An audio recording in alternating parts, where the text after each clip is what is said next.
Ghost in the Hunt, Ghost Exile No. 3, World of the Ghosts. Written by Jonathan Moeller. Narrated by Hollis Mccarthy.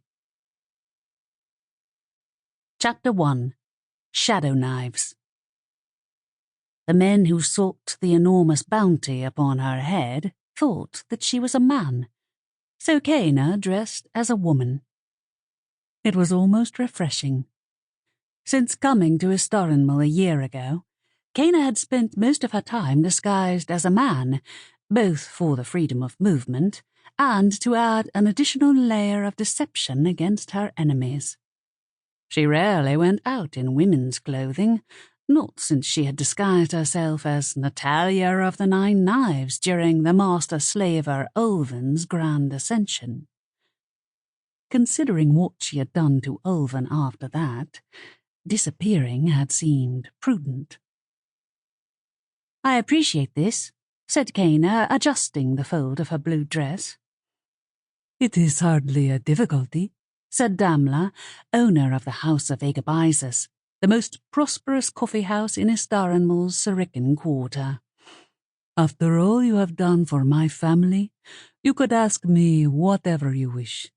The loan of a dress and a headscarf is nothing." CAINA nodded and considered herself in Damla's mirror. The borrowed clothing fit well enough, though too loose about the hips and the chest. CAINA had cut off her hair in a fit of grief a year past, and had kept it close-cropped to make disguises easier. Her face was pale and increasingly gaunt, the cheekbones sharper and the blue eyes colder than she remembered. Still, the dress and headscarf made her look like any other young woman of Istarinmul, albeit one of Nymarian or Szoldic birth. At least until someone looked into her eyes. Killers had eyes like hers. "Do you not have any women's clothing?" said Damla.